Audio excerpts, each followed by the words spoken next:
Today we are going to fully update you on the situation regarding my brother Daniel Erickson-Hull.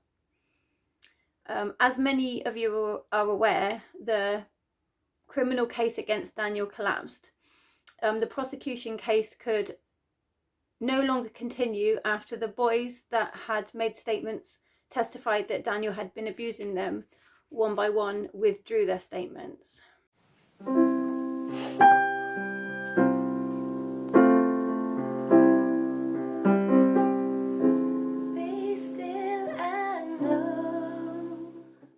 So as Daniel's sister, I was his biggest supporter, and I was so proud of the perceived good works and Christian ministry out in Bulgaria. I went out there, followed him out there to support him and help him, helping poor people and leading people to Jesus. It's very difficult for me to speak out against him.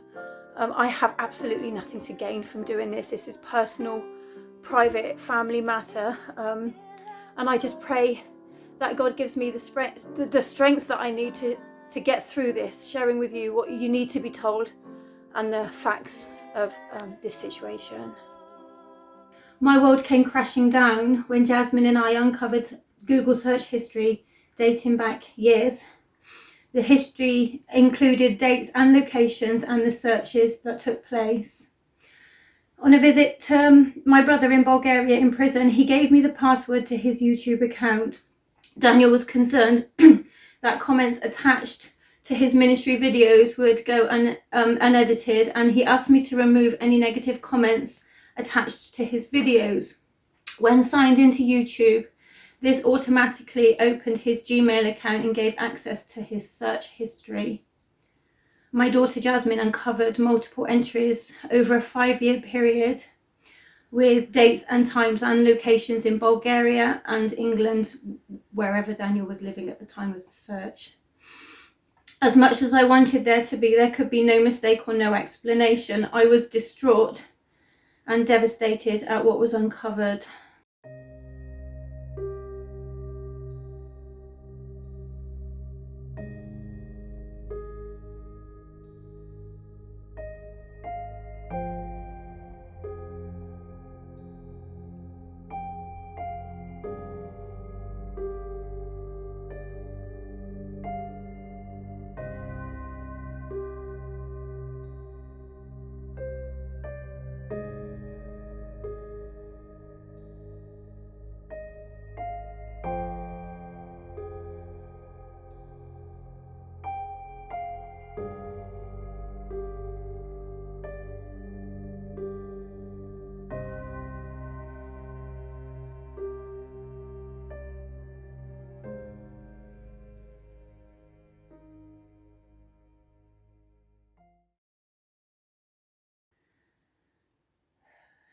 We confronted Daniel, and Jasmine and I desperately sought any plausible explanation for this material. We have never been given one. Jasmine wrote to Daniel in prison. Not one of her many questions that she put to him have been answered. The evidence has been handed to the police. Daniel had been jailed in the UK for making and possessing indecent images of children. As his sister, I had believed all of Daniel's explanations around this and defended him against people's accusations. I have recently been given an official court sentencing document. The contents were a complete shock to me.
Daniel pleaded guilty to this and was jailed for 15 months, despite telling me and his supporters that he would put his trust in the Lord. The court sentence document banned Daniel from travelling abroad and from having any future contact with children.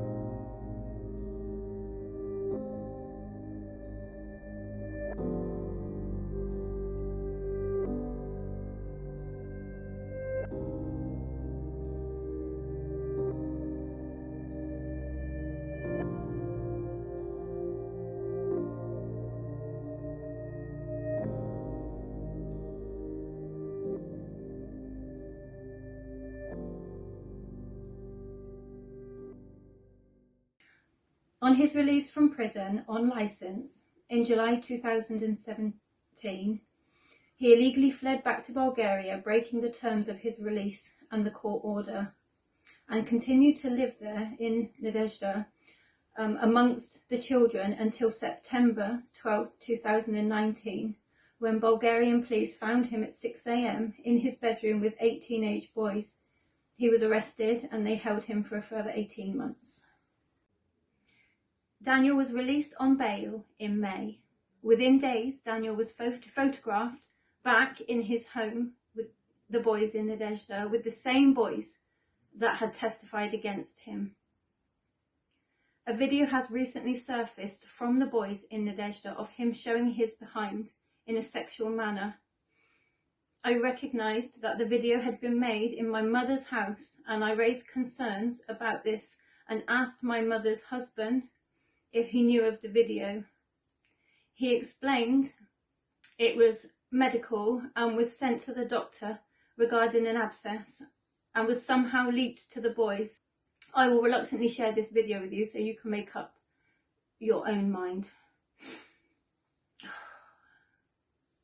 We are sure you remember Sister Dawn. Sister Dawn has received threats, has been afraid to speak out until now. She was also hoping that her testimony would be a vital piece of prosecution evidence and didn't want to undermine the case by going public. Hi, I'm Dawn.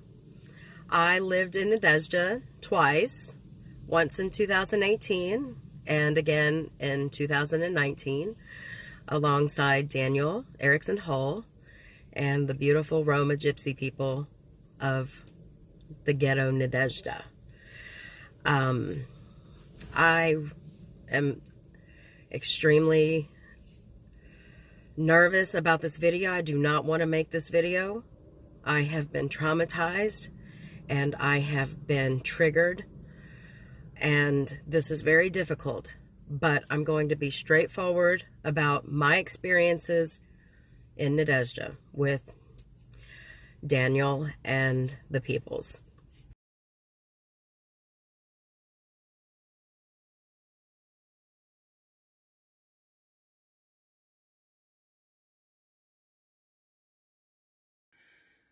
We have told the prosecution about Dawn's story. She has never been interviewed by the prosecution despite us putting her statement to them. We believe that this statement would have corroborated the boys' original statements and to the police that they were being abused. After Daniel was arrested in Bulgaria, my foster brother stepped forward and bravely spoke out about the sexual abuse that he suffered at the hands of Daniel as a child. He will share his testimony in his own words. So my name is Nicky Coleman, and my older foster brother was Daniel Erickson-Hull. We lived together for about 15 years. And about the age of 13, maybe 13 or 14, that age, there were several incidents that at the time really concerned me. What, looking back in hindsight, were really inappropriate behaviour.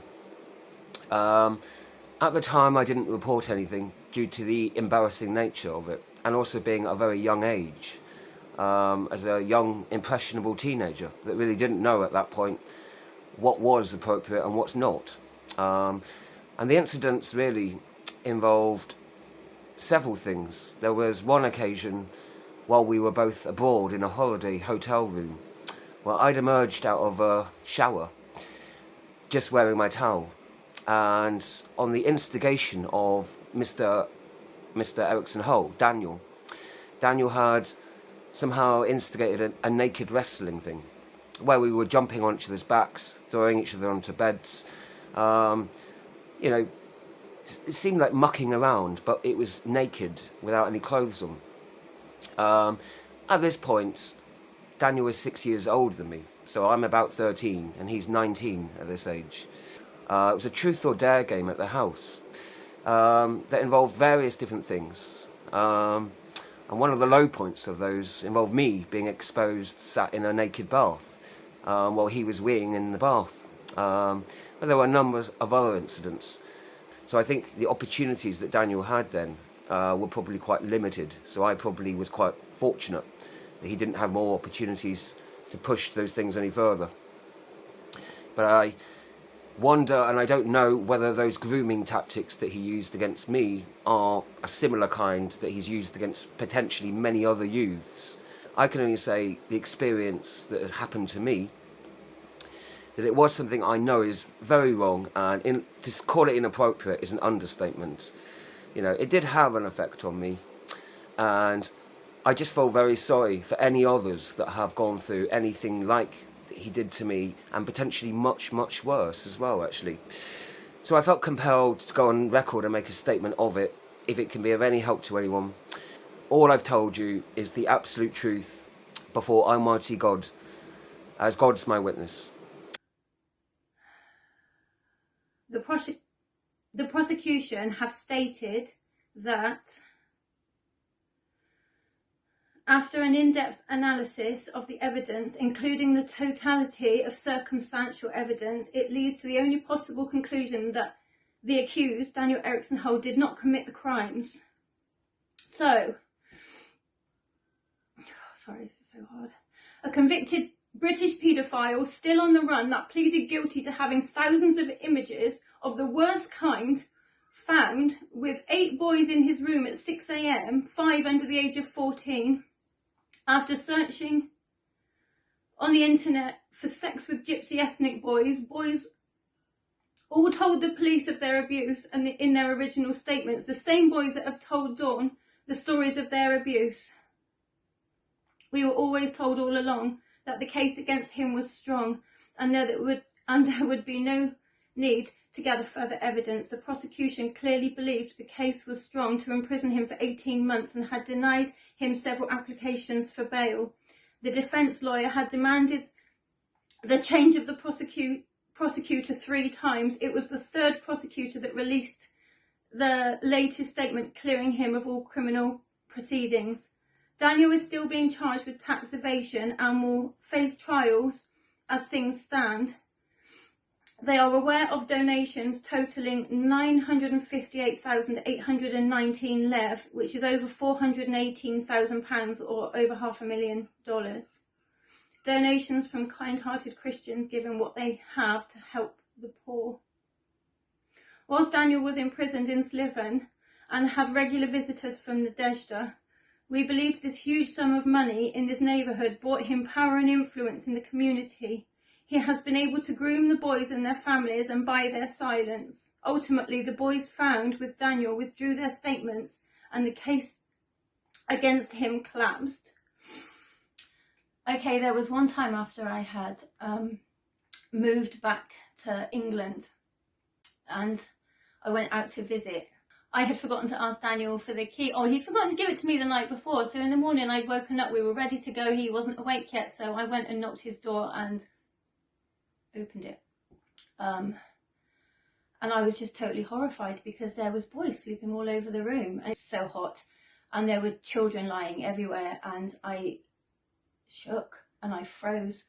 And this was one of the first signs that I realised, you know, that something was totally wrong, because he was sleeping in there with them. He was in the bed. There was a couple, 2 boys lying in him with the bed. He was in boxers and a string vest, and I just took the keys and left.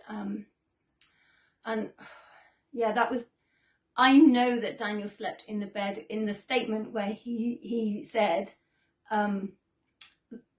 he was cleared and that the boys had their own room and that they didn't sleep in the room with him, that was a lie. Because I saw him in the bedroom with the boys. I saw all the beds after he'd been arrested. When we went out there, the room where he slept, there was mattresses everywhere. We saw all the beds, they were pushed together. We saw, and so did many other people see that he was sleeping in the bedroom with the boys. So that is something that he has document evidence apparently saying that was a lie, but I saw that with my own eyes. I found a private conversation between him and one of the teenage boys from Nadezhda, where they were calling him out to repent for a sin that he committed in the community. I tried to confront the boy about it and ask him what he'd seen, because it was quite clear that he'd caught Daniel doing something, and he was so afraid. They were all so afraid, because if Daniel was going, the money was going, and they didn't want the money to go, so anyone that spoke out against Daniel was hated, because there was a lot of money hanging around Daniel. He was Daniel Mama, which means Daniel food. They all knew it, you know, they could go to Daniel to get food, and he was praised in the community like a king. So this conversation, I spoke to the boy and he wouldn't speak to me, but after Daniel had been arrested, the next time when he was held for so long, I guess this young teen had a bit more confidence to be honest with me, so I searched him out again and I said, please, you know, you don't have to be afraid anymore, Daniel's gone now. Can you share with me what you saw? And he told me that he walked in on Daniel having sex with a minor. Now, many conversations, all of the things, so Google search history, everything, all of the evidence that, you know, just kept coming. I just was praying God reveal to me the truth, and we would just receive more evidence of his guilt. I tried to speak to him on WhatsApp and he was vulgar to me and said so many wicked things and accused me of all sorts of crazy, ridiculous things, and then blocked me. So I did try to confront him privately, which is what, you know, you're supposed to do in a situation like this biblically, so that has been done. So yeah, I will share with you in this video as much of the information, evidence that I have, and I think that's everything that I can think of right now. Thank you. Doing this video is one of the hardest things that we have ever done. Great effort has been made to stick to the facts. We believe that everything within it is truthful. Why am I speaking out against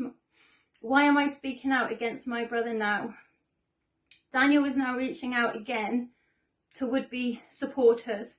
Money enabled Daniel to have power in Nadezhda. It enabled him to groom the young boys and their families.